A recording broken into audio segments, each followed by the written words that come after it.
Welcome to Believe Talk with Joe and Steve. We are your hosts. I'm Joe. I'm Steve. And in this episode, we're going to talk about OTAs Week 2. Before we do that, however, if you have not already, please be sure to subscribe to this channel. We will continue to give you great Bills content, going from OTAs to camp, from camp to preseason to regular season, and then hopefully beyond there as well, right? But before we talk about camp, there is bigger news kind of looming that we finally got some answers to, which we've talked about before. I didn't know if you wanted to give us some. Yeah, so the Bills released Eric Wood. Obviously, everybody kind of knows by now. He had the neck injury last year. They found out with at the end of the year, the physicals, and he had some problems during the year. And then when they went back at the end of the year, they saw it was a major problem. Up in the air here for the past month or so about what was going to happen with his contract.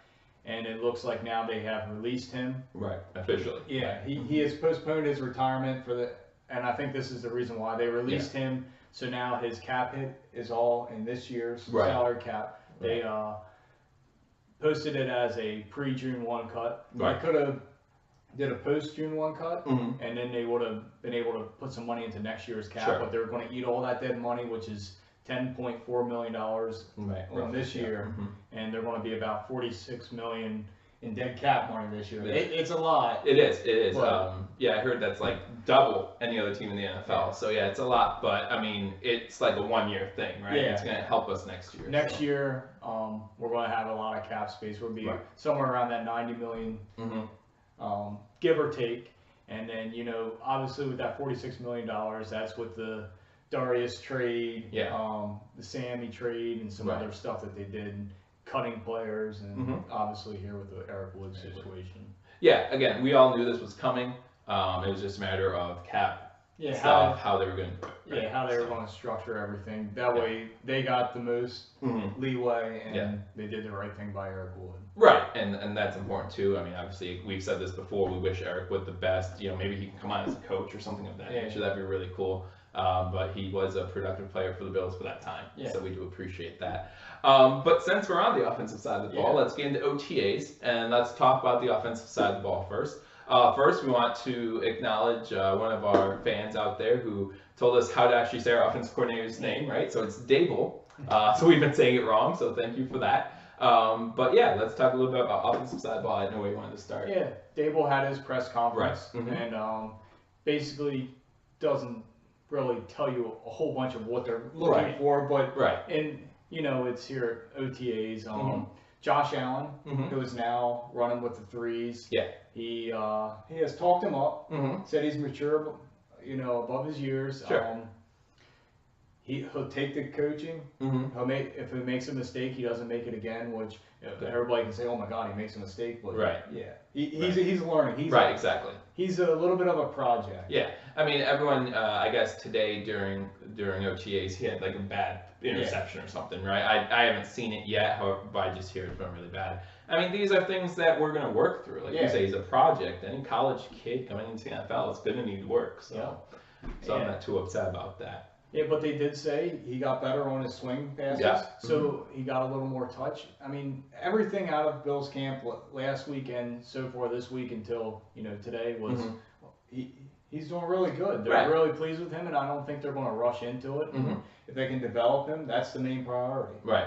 Yeah, and Dable did say don't read too much into where these guys are at right now, right? Yes, Josh Allen's working third string right now. Again, kind of like last week, it should be expected that he's working third string. We have Peterman now mostly on second string, I believe, right? And that means McCarron's making most of the first string snaps. But this can change throughout the season, or throughout preseason or whatever. And the other thing too is you kind of want to manage how many snaps they're getting, and so you kind of want to see maybe he wants Allen beside him a little more, to see what he's thinking when he sees the play. So it's just to kind of get in his head a little bit, and then once they start going a little more, then put more on his plate, and as he takes that, you move him up and give him more reps, and that's what they're going to probably do there. Sure. Yeah, that makes the most sense to probably us as fans and to the coaching staff. You don't want to throw him into the water too deep first day, right? So, so that's about Josh Allen. Moving to the wide receiver core with Zay Jones. Yep, His name. Zay Jones is hurt right now, so there's kind of like a battle for the wide receiver 2 spot, and currently that's Rod Streeter, I believe. Yeah, right? He was the first one up after Kelvin Benjamin, which Benjamin had a nice catch. Right, yeah, Benjamin had a nice catch, and everything from him sounds great, right? So hopefully he's healthy too and can stay healthy. But Rod Streeter, who came in and I thought last year had a really nice training camp, preseason. Got injured and they had to waive him injured. Right. And then, this year they signed him back. So hopefully he can start where he left off last year. And it looks like, he's possibly going to be our number 2 with Zay Jones out. Yeah, I did see something on one of the websites saying that the Bills have the worst wide receiving core in the NFL right now. And that might be true, but at the same time, let's give these guys a shot. Like you said, Rod Street looked good last year until he got hurt. And, you just never know with some of these guys. And with a new quarterback in there, no matter who it is, it's a new quarterback, right? It might give us a chance here. So. And we have a new offensive system. Right. But other than getting back to the wide receivers being the worst in the NFL, well, so are the quarterbacks, and so is the offensive line. The only thing that we don't have any question mark is with running back, and that's because we have McCoy. But after that, there's not much. Exactly. And that's what they're going to keep saying. Yeah. Kind of like they did last year until we make the playoffs, right? Yeah. So keep doubting them. That's fine. that's what the Bills do, right? But then moving to the tight end position, kind of bad news on that front. Not terrible, but Logan Thomas is going to have knee surgery or did have knee surgery, so he's going to be out for OTAs, probably training camp. We don't know the extent of it. Because now the NFL doesn't mandate that the teams give out injury designations like you know what actually happened. Once we get to the regular season, you start to find more more of that out. Yeah, there's more rules and restrictions in the regular season about what you can put on injury report and what you can't. I mean, if you are a fan of the NFL, you've seen teams get in trouble for not putting people, Tom Brady, on the injury report when they have concussions. But yeah, so that's news about that. Logan Thomas, some people might think that's not that big of a loss. He is our third tight end. Yeah. He is going to be, he is a project. Right. He's more of a receiving tight end. Yeah. But also look at this too. And, the versatility of Logan Thomas, if you know who Logan Thomas is, he went to Virginia Tech. He was a quarterback, got drafted as a quarterback for the Cardinals. Right. Bounced around a little bit, and he came to Buffalo last year. And he moved to tight end before his time in Buffalo. I think that was with the Giants, but the Bills signed him. He was on the Giants practice squad. The Bills signed him on the active roster. Right. So he's been there a couple of years. But if we ever get in a pinch, Joe Webb last year. Right, that's what I was thinking too. You have a quarterback who might not be an NFL quarterback, but he's played quarterback and had plenty of practices in NFL as a quarterback too. Yeah, when I say I'm not too worried about it, it's just because hopefully it's just a spring thing. Right, they said he's out for the spring, which means he should be back for the summer, which means he should be back for training camp towards the end of it, and then preseason especially towards the end of that. It does stink because, you're talking about a new offensive system, new quarterbacks, new everything. It does stink that you can't be there and be a part of that. But it's nice that it's hopefully only just this springtime injury. And for him, he needs these OTAs because they're trying to develop him as a tight end. Right. He has the size and athletic ability. He just doesn't have the experience playing tight end. But you look at O'Leary ahead of him, Charles Clay. Yeah. They're the clear-cut 1 and 2. Right. And then, as far as quarterback goes of what I just said, it's not something that you're like, oh, well, he should be our third quarterback, if somebody gets hurt. Sure. No, it's just in a game, if you get in a pinch like we did last year with Peterman being injured, Tyrod being injured, and then you had Joe Webb coming in. Right. Now we do have 3 quarterbacks on the roster, but most likely one of those guys is going to be inactive every week. So, question for you. So with Logan Thomas being out, he was like our third string guy. Yep. So now are they bringing in another tight end? Well, they have Kavari Lee. Okay. So they have someone there. Yeah, he played there last year. They mostly had 4 guys on the roster. Okay. Thomas is just more of a pass threat. Sure. And Lee is more of a blocker. He's probably their best blocking tight end. Okay. So he moves up to that third spot, and then those 2 are probably interchangeable at 3, depending on what they want in that week as far as blocking or receiving from the tight end. And that kind of gets me to the ball. Yeah, Dable, right? Comments of how the team isn't going to be a power run scheme or a gap or a zone gap scheme. It's going to be more of a whatever each week. Yeah, he's going to go week to week, he said. And he said, don't look at the current depth chart as a depth chart. Look at it as a rep chart, I think he said he used it as. So, again, when you're looking at Rod Streeter is currently the number 2 wide receiver, that doesn't mean necessarily that's where the season starts. Hopefully, we don't know yet, but hopefully Zay Jones will be ready to start the season. So Rod Streeter might be the 3. But we'll see. We'll see what happens. Very happy to hear Benjamin's doing well, right? So that's great news. But we'll leave that for the offensive side of the ball unless you're... The offensive line. Yeah, right. This week in OTAs, we touched base on it a little bit last week and said how they were going to mix some stuff up. Sure. They did keep it the same this week. Good. So you had Dawkins at left tackle. You had Dukas at left guard. Right. And then you had Bodine, who we recently signed this all season as our center. John Miller was now at right guard with Jordan Mills at right tackle. Okay. So this is the second week and they're staying the same. I thought maybe they were just playing with lineups. Sure. And it too could be because the media only sees certain days. Yeah, absolutely.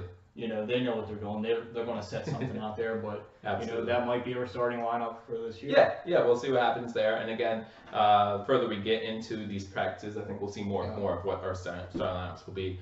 So that's the offensive side of the ball. After that, Leslie Frazier came on, and he had a press conference as well. So there's some news on the defensive end we want to get to. I didn't know where you wanted to start. There's a few things out there. Yeah, Tremaine Edmonds. Yeah. Everybody's ranting and raving Absolutely, about it. right. So, I mean, you know, Frazier said he's just like Josh Allen, mature beyond his years.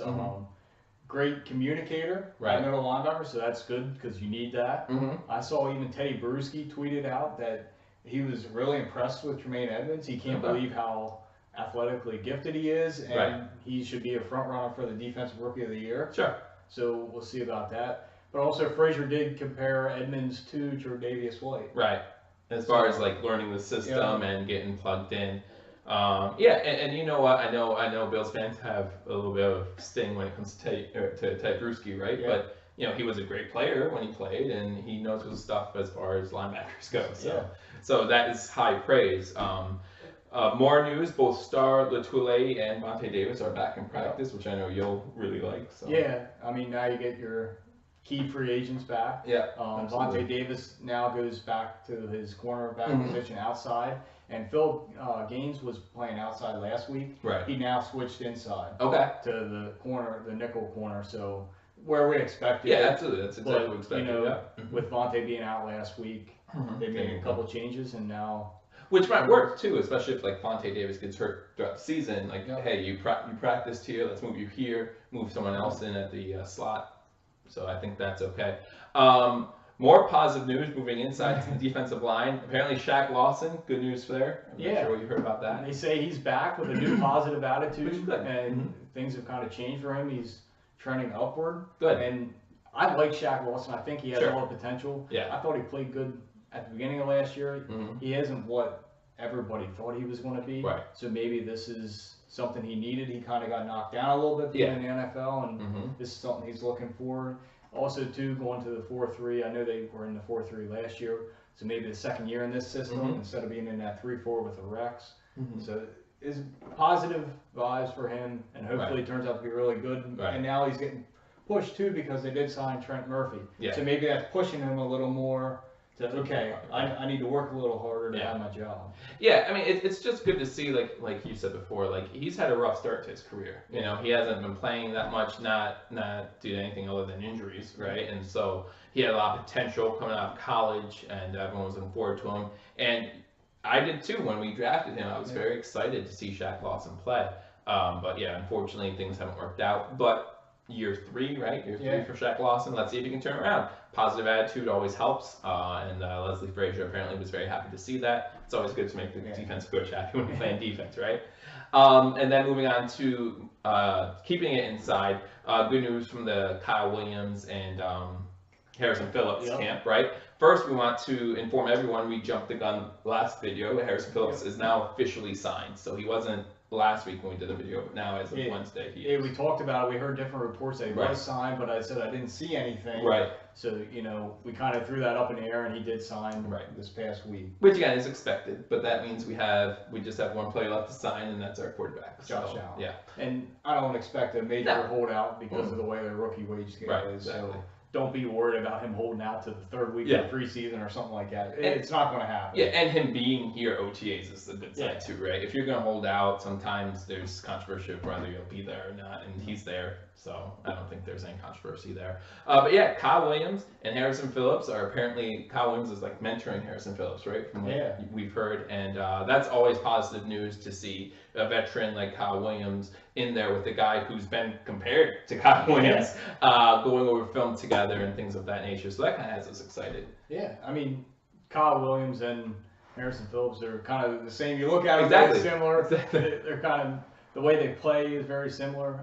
So that's great news there. But also, saw Kyle Williams is, up with the defensive line, talking about the different stunts. This is why you do it. This is what you're seeing here, or what you need to do, or this or that. So he's really taken it upon himself to bridge out and not only, play and show these guys by example, but he's teaching them. Yeah. He's becoming a coach on the field, which, I mean, it's excellent because during games, you don't have a coach running out there to come up to you after the play and says, no, this is what you need to do different.